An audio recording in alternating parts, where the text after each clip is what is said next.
I can't decide what was my favorite part of this game. Was it Marco Rossi's Gordie Howe hat trick? Was it Kirill Kaprizov's overtime winner? Was it Brock Faber's just another 30-point effort? There was a lot to pick from in this one as the Wild win 4-3 in overtime. Let's discuss all of the particulars on tonight's Locked On Wild postcast. Fire it up!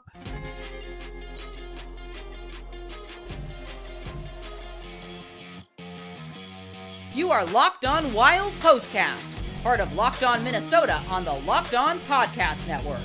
Your team every day.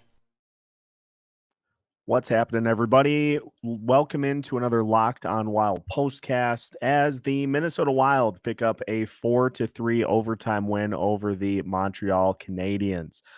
A lot of huge performances in this one, and I'll start off by saying you probably let it get away from you a little bit if you're the Minnesota Wild, especially in the middle of the game. And it was honestly because Marco Rossi was out of the game because he fought for the first time in his hockey career. And just so many different big performances. And you once again are more shorthanded than you had hoped because Ryan Hartman was injured. Now, sounds after the game that he is day-to-day, and so hopefully we'll be able to play on Saturday, but the Wild rolled with an 11-7 lineup for this game because they were, again, shorthanded. But I want to read you the three biggest performances in this game tonight because I went through and did a bunch of just totaling in this game. Look, get a load of these performances by critical Wild players tonight. Kirill Kaprizov, 29 minutes, 9 seconds of ice time. He scored the game-winning goal. He had 2 assists. He was a +3 on the night, and he just continues to build. He was able to build off of the 2 great performances in the game against Pittsburgh and also in the game against the Boston Bruins. And so he follows those games up with just another really solid outing in this one. But that's not all. You move to Brock Faber. What more can you say about Brock Faber at this point? 33 minutes, 25 seconds of ice time. He scored a power play goal. He had an assist. He was a +1. He had a block. He had 3 hits, and he had a takeaway. Marco Rossi, 16 minutes of ice time in this one. And that includes 17 minutes of penalties. He had a goal. He had 2 assists. He was +2 on the night. And so just take your pick as to which performance was the best. But I think I got to go with Marco Rossi because, again, the team really went through really went through a little bit of a lull with Rossi out of the game. And let's talk through that situation in which Marco Rossi sticks up for his guy, sticks up for Kirill Kaprizov. He didn't even hesitate to go up and just beat down the Montreal player that I think Gould is his last name, had the huge hit on Kaprizov. Rossi just hops right in and says, all right, you're going to pay for that. And so Rossi ends up serving the 2, 5, and 10, and he comes back and he just continues to be just an absolute menace out there. And this is exactly what this is exactly what the Wild were hoping for. And I'm not even talking about the fight. I'm just talking about the ability for him to have an impact on both ends of the ice and to have some of that just, I'm not going to be denied. Yeah, that was a huge reason that Rossi was able to just fill up the score sheet in this one tonight. And I think the thing that I come back to again and again and again is look at how many of the games since John Hynes took over. Look at how many of the games since he took over that we have seen huge dominant efforts from Brock Faber, from Marco Rossi, Matt Boldy, Kirill Kaprizov, and Joel Eriksson. Those are the 5 guys that it seems like are factoring into the end equation most often. And I got to say, I really like the fact that is the group that John Hynes wants to go to war with, and to have them be the ones that factor in the end results. Also, let's talk about the play of the game. Let's talk about the key play, because I was laughing hysterically when this went down because of just what I still can't figure it out. So in overtime, Kaprizov has the puck. He tries for the shot. It ends up getting blocked, and it tips up in the air. It comes down to Marcus Johansson. Marcus Johansson and Kirill Kaprizov are on the same side of the ice. With me so far? Same side of the... Well, you all saw it, but I'm still going to talk through it again. Kaprizov and Johansson are on the same side of the ice. There are 2 Canadiens players between them and the net. Kirill Kaprizov slides in the most inconspicuous manner, slides behind the 2 Montreal players. And Marcus Johansson, full credit here, full send, full credit. He slow played it. He slow played it with the puck to pull in both guys and keep their attention on him to allow Kaprizov to slide. And you could kind of tell that they had eye contact with each other the entire time. But huge credit to Johansson for slow playing that to allow Kaprizov to just tuck behind and set himself up for that overtime winner. That was just an absurd play for Kirill and for Marcus Johansson. And again, we get another one of those Kaprizov games. That's 2 now in a row. That's 3 now in a row. I'm surprised he didn't score in the game against the Pittsburgh Penguins, because this is now, we've seen this, and now that the goals have started to happen, now you see some of the swagger come back. You see the wraparound attempt that should have been a goal, let's be honest. But you see some of that stuff from Kaprizov where he now has the mojo back. He's got the groove back. He's getting pucks to the net. He's scoring. And it looks like he's having fun again, which I think is a huge part of the equation. But again, this is just one of those games that you can sit and nitpick and say, yeah, the Wild should have won this handily. But at the end of the day, the fact that they were able to shake off continued responses by Montreal, and this is what the Canadiens do. We talked about this in the pregame show today. This is a Canadiens team that has 6 regulation wins on the season. They're one of the best teams in overtime and the shootout in the NHL. And so what they try to do is just get through the game and give themselves an opportunity to win in overtime or the shootout. And so they hung around. But the Minnesota Wilds, with 4 guys that play crucial roles on this team, with 4 guys out of the lineup, they find a way to get it done. And that's the end all be all there, is that you get the win. You get the 2 points, and the Wilds continue to just, now, as we'll talk about later on in this postcast, not as good of a night for the Wild from a standings perspective from the teams that they are chasing. Not as great of a night as against Boston, but now you've put yourself in a position going into Saturday's game where you have picked up the points you expected that you were going to in the 3 games so far. You figured that one of the 2 on the road between Boston and Pittsburgh was going to be a loss. It ended up that it was just the other game. So you get the 2 points there. You get the 2 points tonight against Montreal. And honestly, if you can get the game to overtime against Boston or win it outright at home, coming away with 5 or 6 out of 8 points in this week, that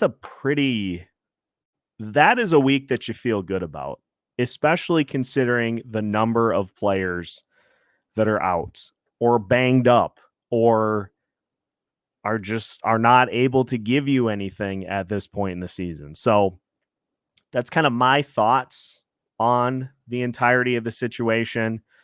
But I liked a lot of what we saw here in this one tonight. But again, let's go back to that Hynes core. I'm going to reference that going forward on Locked On Wild. The Hynes core: Kaprizov, Boldy, Rossi, Eriksson, and Faber are 5 of the players that had the biggest impact in this game tonight. That's the Hynes core. As long as that group continues to be focal in what is going on with this team, good things are going to happen. So we'll break. We will take your comments. We've got a lot to get to here on tonight's Locked On Wild postcast. We're not going anywhere. We're locked in for the long term. I've got strawberry flavored water here that will be continuing to keep me propelled and to keep my voice from failing me. So we've got a lot to discuss in today's Locked On Wild postcast, and we'll do that coming up after this. Today's episode of the Locked On Wild podcast is brought to you by eBay Motors. Passion, drive, and patience. What brings home the winning trophy is also what keeps your ride or die alive. eBay Motors has everything you need to maintain your vehicle and level it up to peak performance. From superchargers, roof racks, exhaust kits, LED headlights, and more. Whether you're into speed, power, or style, eBay Motors has got you covered. And with over 122 million parts for your number one ride or die, you'll always find exactly what you're looking for. And with eBay Guaranteed Fit, your part is guaranteed to fit your ride every time or your money back. Because with eBay Motors, you're burning rubber, not cash. With all the parts you need at the prices you want, it's easy to turn your car into the MVP and bring home the win. Keep your ride or die alive at ebaymotors.com. Eligible items only. Exclusions apply. eBay Guaranteed Fit only available to U.S. customers. Tonight's Locked On Wild postcast is also brought to you by Sleeper. The NHL season brings all sorts of possibilities, whether it be Marco Rossi scoring a goal, Kirill Kaprizov scoring a second consecutive overtime winner, or the Minnesota Wilds making us all happy and sometime hoisting the Stanley Cup. You can win big by playing daily fantasy hockey on Sleeper, the official daily fantasy app of the Locked On NHL Network. Sleeper is our number one choice for daily fantasy sports and especially daily fantasy hockey. Because with Sleeper, you can win 100 times your cash in daily fantasy hockey contests. All you have to do is pick whether players like Brock Faber, Marco Rossi, Kirill Kaprizov, or Matt Boldy record more or less than their Sleeper projections for things like goals, assists, saves, plus, minus, and more in a given game. And folks, it is so easy. All it takes is less than 60 seconds. And if you went with those players that I referenced just now, you had a great night thanks to Sleeper. Use promo code LOCKEDONNHL and you'll get up to a $100 match on your first deposit. Terms and conditions apply. That's code LOCKEDONNHL. See Sleeper's terms of use for details and locational availability. What's up? What's happening? We continue tonight's Locked On Wild postcast as the Minnesota Wild pick up a 4-3 overtime winner against the Montreal Canadiens, and taking a look at your comments here as we roll through the Locked On Wild postcast for tonight. We'll start with Bob because I buried the lead, folks. I completely buried the lead in tonight's game. Marco Rossi had a Gordie Howe hat trick. He had 2/3 of that in the first period. And he comes back at the end, is still a huge factor at the end of the game. But I just love the willingness for him to be willing to do what was necessary after Kaprizov takes the big hit against the boards. It's not a situation where Rossi is ever looking to fight. It was the first fight he'd ever had in his hockey career.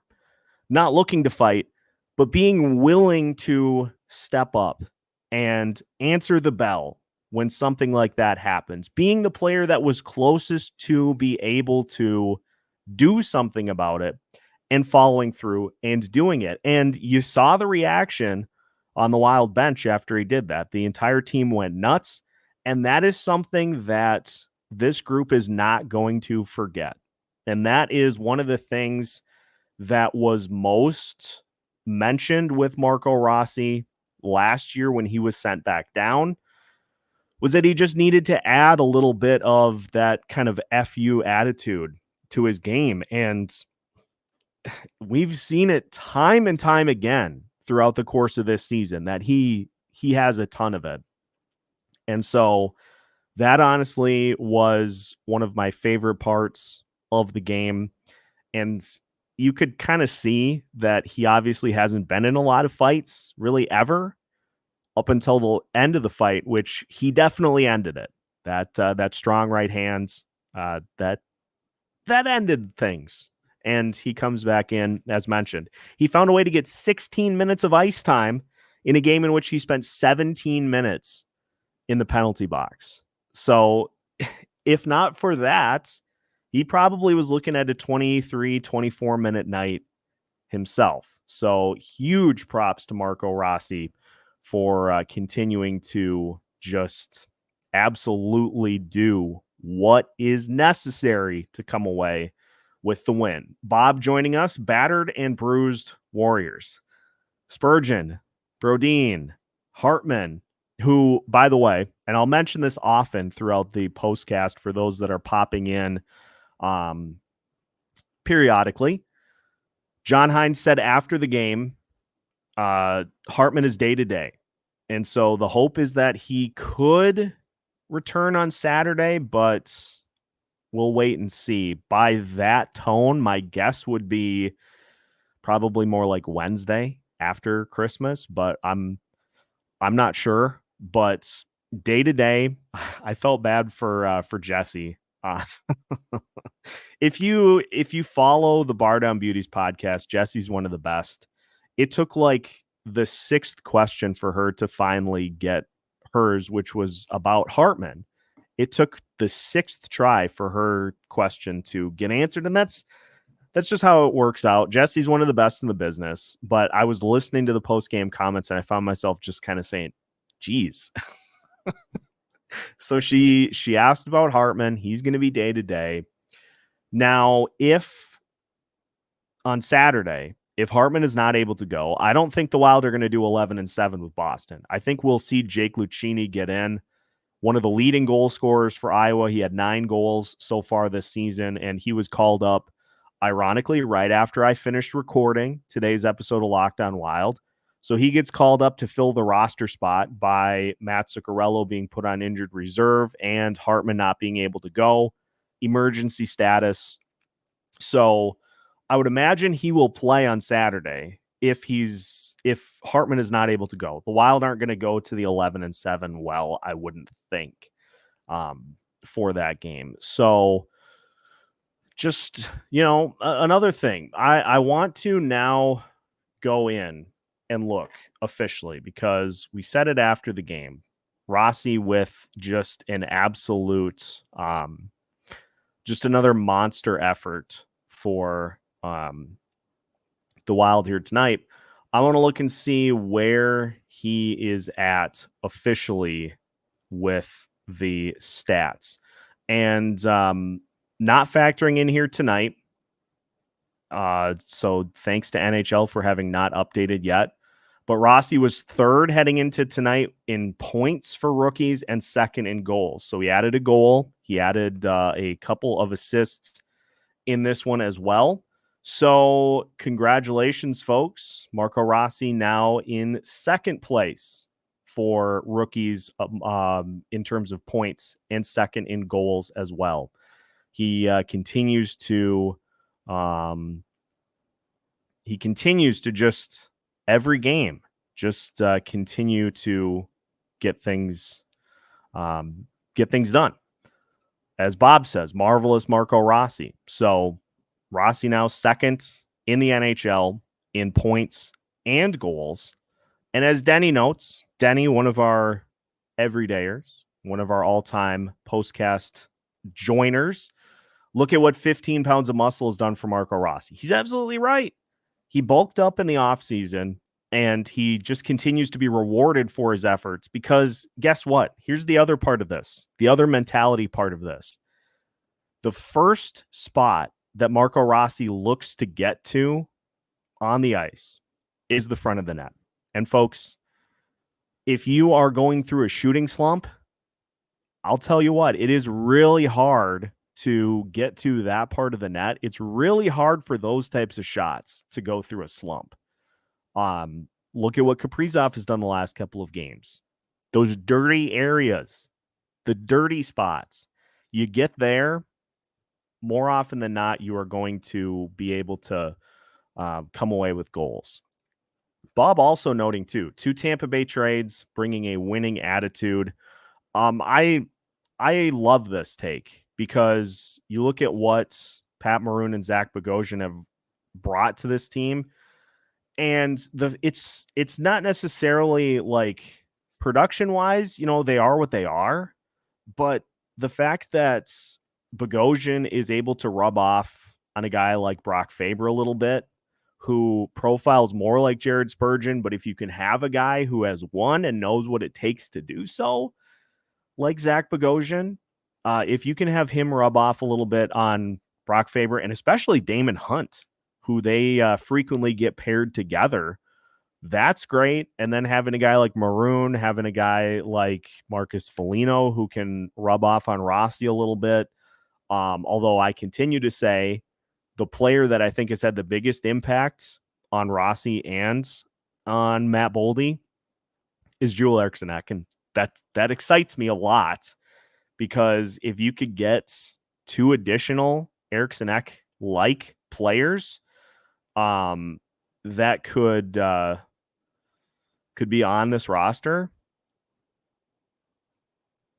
Those are things that we like. Those are things that we like to see. And also what we like to see is devoted listeners like Tracy letting everybody know to punch that like button for Rossi and his Gordie Howe. Make sure to hit that like button as we move through the rest of the postcast here.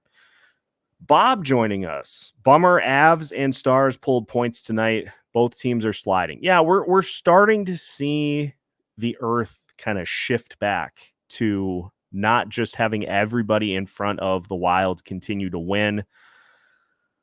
The Arizona Coyotes have a 3-1 lead over the San Jose Sharks with 7 minutes to play in the third. St. Louis beat Florida. Nashville beat Philly tonight.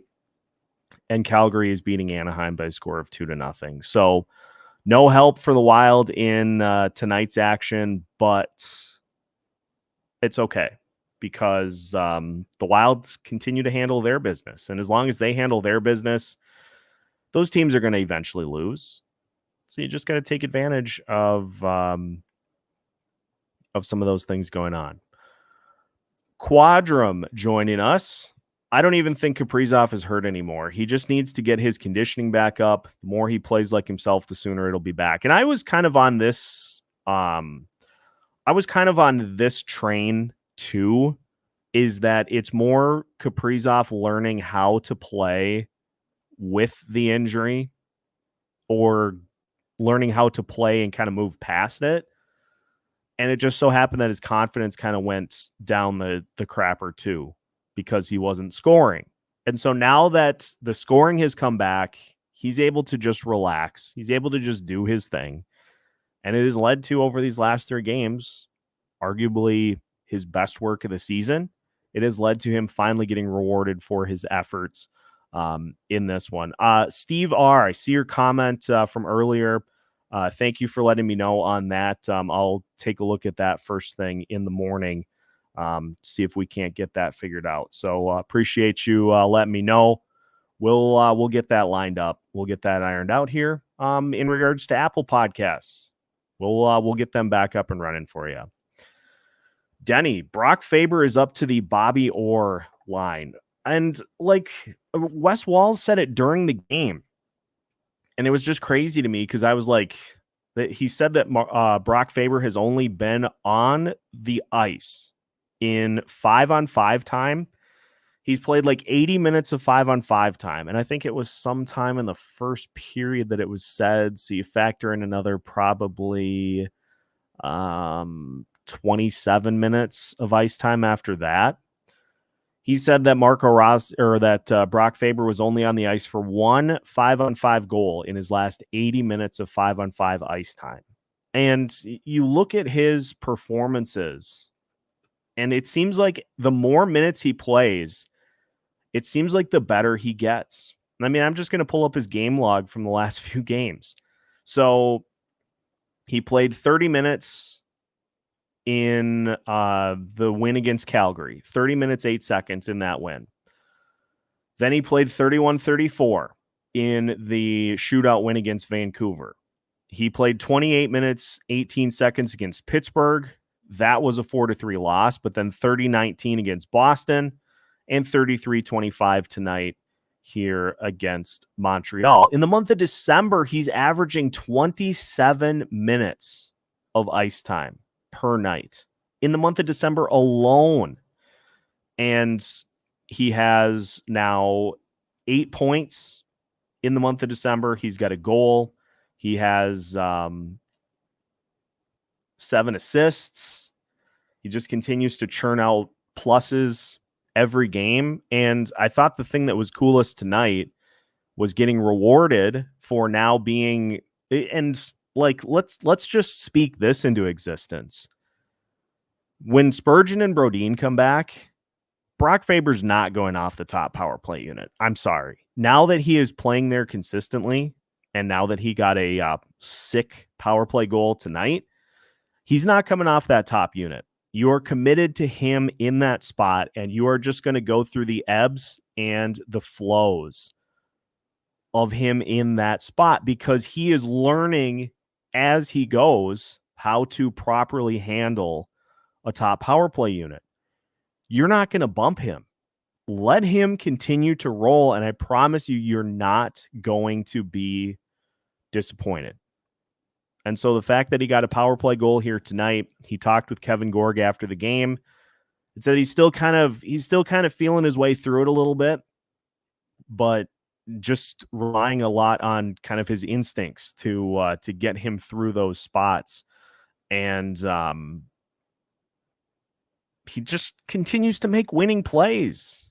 It's something that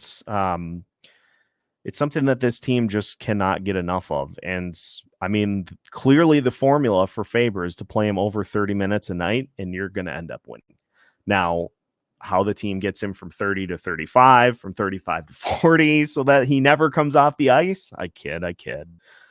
But that's going to be just such a weapon that John Hynes can use once Spurgeon and Brodin come back, because he's showing very, very much so that he can be relied on in every situation so far this season. So just a monster that continues to just be such a fun player to watch. His extension is going to be a lengthy one, but it's going to, regardless of what he gets signed to, it's going to be it's going to be a bargain for this team. Sloth with some Lucchini expertise. Great Michigan Tech Husky, very skilled, but loves going to the dirty areas. Put him in line. I love to hear about players that prioritize getting to the dirty areas, because that's the easiest way to score goals. And so if he does that too, he's going to fit in just fine with this Minnesota Wild team. And so, let's continue to roll through the comments here. First 3-point night for Rossi, I think. Mike, I'm going to do a quick check here. I'm going to check just to make sure, because I think you're right. but let's just make sure. He had a 2-goal game against Chicago on December 3rd. He had a 2-point effort against the New Jersey Devils on November 2nd. Yes, this is the first career 3-point game for Marco Rossi. And again, the thing that just boggles my mind is that he got 16 minutes of ice time tonight, and he spent 17 minutes in the room waiting out that 2, 5, and 10. And he still found a way to get 17 minutes of ice time. Now, the other guy, and I don't want to let him get left out in the cold. Joel Eriksson Ek again tonight. He had 23 minutes, 22 seconds of ice time. He got his 4 shots. He's had 3 shots or more in like 26 of 31 games this season, which is absurd. He was a +1, 2 blocks, and he won 16 and lost 13 in the faceoff circle. And combined, the rest of the Wild players, the only other player that had more than that had double-digit faceoffs even attempted was Freddie Gaudreau. Marco Rossi was 0 for 5 in the circle. Connor Dewar 2-2. Matt Boldy 1-1. But Eriksson Ek just continues to be like the faceoff guy for this team, whereas it's not. John Hynes is not going with the approach of, okay, this line comes out here, and you as the center of this line take the faceoffs. There's some of that going on, but by and large, it's like Eriksson Ek's going to be out here for the faceoff, and we'll kind of move from there. So he just continues to do these little tactical things that I find so interesting. And he just continues to put forth these winning efforts as part of the Hynes core. Denny, I think Rossi will come out on top simply because of who he plays with. And the thing too now is that Rossi is confident enough to be a contributor himself, but he's also being assisted by the guy. It's just the perfect storm of give and take on the line combinations. He's playing great himself and contributing himself, but those line mates, and especially Zuccarello too, with Rossi, that combination had some real good chemistry before Zuccarello got hurt. And you look at it now with some of those other guys in there. Marcus Foligno simply just like making sure that nobody tries to rough him up. He has the respect of his teammates, and that is something that is sometimes hard to earn as a young player. He has the full respect of the entire team, and so there's not a situation you don't trust him in as a teammate, and that just leads to the shots getting to the players that they should. So it just, again, just a testament to Rossi's working for everything that he gets. NASCAR Kelly joining us. I'm late, but have you talked about how the Canadiens got their 3 goals? One of them was a deflection off of Jake Middleton past Filip Gustavsson. And, the others were Suzuki got one, if I recall correctly, and the other was just kind of a busted play. David Savard able to get one past Filip Gustavsson. There was one, and I'm forgetting exactly which goal it was, but there was one where Middleton inadvertently screened Gustavsson. I think it was the Savard goal. Gustavsson got inadvertently screened, and it just kind of zipped past his ear in. So it wasn't one of Gustafsson's more sharp efforts of the season, but it was he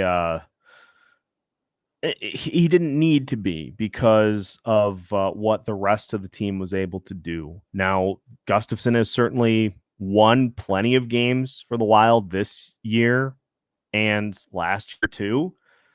So all you need is for your goalie when the offense is playing like this, all you need for your goalie is to simply make the expected saves. Make the ones that they can cleanly see. You're going to have nights where pucks get deflected past or inadvertent screens. As long as Fleury and Gustavsson can make the ones that you're expecting, then this team's going to be fine. But it's when you start to let in those softies and you go from letting in like 0 to 1 softie a game to 1 to 2, that's where the problems lie, because then you're asking your offense to try to overcompensate for that, and it's not as easy sometimes as that for them to do that. So it was an okay game for Gustafsson tonight, but again, he got bailed out by the Hynes core, as I continue to say. Quadrum, what about that early play by Faber where he's back skating into the zone, loses the puck, just calmly strips it in the air, palms it, and drops it and passes it out? And again, these are the things that the camera doesn't fully pick up on, but these are just the winning plays. It's winning pedigree for guys like Brock Faber, just not panicking because of a mistake,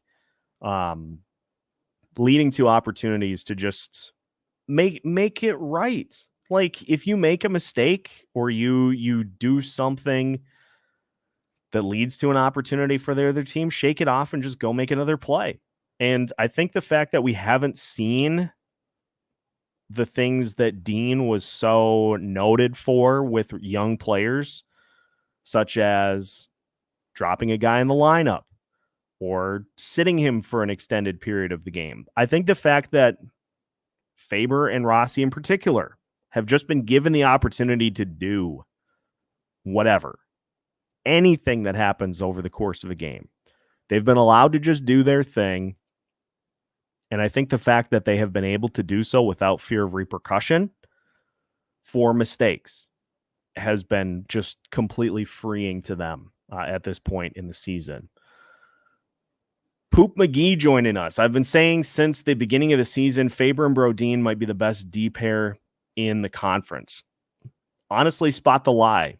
I don't think this is an inaccurate statement. It just it's a great combination, which is why we miss it so much. And hope that Brodin's able to come back and make an impact for this team off of injured reserve. Because if you can get Brodin back and healthy and you add that to the mix with Faber, and then you can just ride that pairing into the ground and also be able to sprinkle in Spurgeon and Middleton, but then also be able to put Zach Bogosian back on that third pairing. And I was planning to not talk about the third pairing tonight. If you can get Zach Bogosian onto that third pairing and just can get not a hand grenade on the other side, the D pairings look much better. And again, they've been playing pretty well considering the circumstances over these last few games. There haven't been major defensive breakdowns. And as Bob notes here, Middleton was just the victim of some unlucky puck luck in tonight's game. By and large, he's been really good over the last 15, 20 games. Just sometimes you don't have it. Denny giving some love to John Hynes. It's so nice to have a coach that actually coaches. I thought it was interesting, too. I was really intrigued to hear Hynes' comments on the penalties after a game like tonight, because there were a lot of them. But I think also we saw a lot of boil over from what happens the first time that these two teams played. There was like 60 minutes in penalty time in the first matchup between these two teams. Who would have had the Montreal Canadiens and the Minnesota Wild being like despised rivals? I certainly didn't have that. But I think Hynes, I loved the fact that he said he didn't think that there were too many penalties in this one that were like regrettable.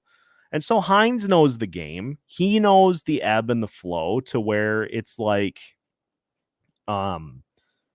if you have a guy that gets slammed into the boards as Kaprizov did, you're going to go after the guy that did it.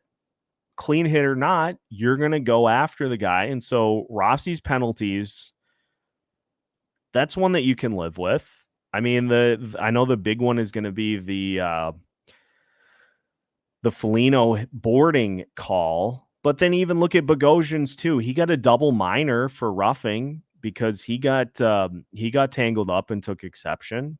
Like, those are the kinds of penalties where you're like, okay, heat of the moment stuff, trying to kind of take care of things on the ice as they happen. It's the other ones, though. It's the holding the stick. It's the slashing. It's the tripping. It's some of those that are just like careless penalties are the ones that you can't have. And ironically, tonight, I don't know if the Wild had many, maybe one. Let's just check the penalty summary here tonight. Okay, Vinny Lettieri had a tripping penalty in the second period.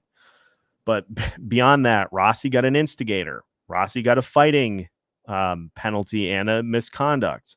Zach Bogosian got a double roughing minor, and Marcus Foligno got a boarding. That was it. So you had one penalty tonight that would fall into that careless category.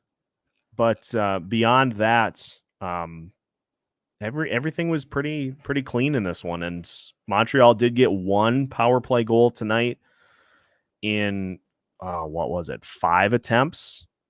Minnesota Wild got 2. So they were able to win the penalty battle here this evening for the first time in a while. They had the power play splits and were able to get them on their side. So next up for the Minnesota Wilds is a game on Saturday against the Boston Bruins. Now, you may have noticed over the last handful of games that we've been at home base. Well, that has been just trying not to get run down before Christmas. I've been really trying to not go the Brock Faber route with minutes and with travel and everything so that I'm able to enjoy Christmas break. We're going to be back at the X on Saturday, most likely. I might have family things going on, but planning to be back at the X on Saturday, then going to fully enjoy Christmas. We've got a couple of episodes that we'll have in the hopper for you on Monday, Tuesday. So we will still have Christmas Day content for you. You're going to love it. It's a really funny idea that borders on what we did for 12 days of Christmas. So we'll see what the Wild are able to do on Saturday. If they can get a little closer to healthy. If not, then we're going to get an opportunity to see the Jake Lucchini show on Saturday, which will be fun. And the Bruins are coming to town. They're going to be upset about the loss, but hey, handle your business at home. That's going to be the key for what will happen on Saturday. Yeah, Bob, we have let me go up and find it here because we did have one comment about Lucchini, and I thought it was a really good one to kind of set the tone for what we'll get from him if he gets a chance to play on Saturday. It talked about, here we go, from Sloth. Great Michigan Tech Husky, very skilled. He's leading Iowa with goals with 9, but he loves to get to the dirty areas. And that's become a staple of what this Wild team has done recently. If they continue to do it, they're going to continue to win. I want to talk to Samson. Great to see all 4 of Kirill, Boldy, Faber, and Marco all play well. That's the formula. Just get those guys all playing good together. Agreed. If you can get the Hynes core to beat the opponent on a nightly basis, you're going to win more often than you're going to lose. And also, if you can make sure that Brad Marchand doesn't lick any faces. Maybe him and Marco Rossi will fight on Saturday. You never know. Although I don't get the sense that Marchand is much of a fighter. He's been around the league forever, but it feels like he's more of a, I'm going to let somebody else handle that one. Now, he will, I'm sure, if the situation arises, but just let Brock Faber pull him off of Jake Middleton again, like he did in Boston. How about that, too, for Faber from Boston, where Marchand was all over Jake Middleton and was trying to, face wash him on the ice. And Faber just straight up pulls him off and separates him. Dude is just he's just well beyond his years as Minnesota Wild defenseman, future captain Brock Faber. And yeah, you bring that level of bite against Boston on Saturday, you're going to have a good time. So that's, I think we'll conclude tonight's Locked On Wild postcast. We appreciate everybody hopping in here once again for another great turnout for these Locked On Wild postcasts. Before we go, though, make sure, if you haven't already, to check out some of our most recent episodes with the episode description, and we'll include that in tonight's postcast. Make sure you vote. Locked On Wild is eligible for Podcast of the Year for the Sports Podcast Awards. Make sure, if you haven't already, to go vote. Voting goes until January 28th, I do believe. We are a finalist. Bar Down Beauties are a finalist. So make sure to vote for Locked On Wild so that we can bring home some hardware so that I can display that directly behind my shoulder. I don't know if there's a trophy or anything. It would sure be cool if there was. If Locked On Wild brings it home, you'll see it in the background, and we'll then try to make that a reoccurring bit year to year.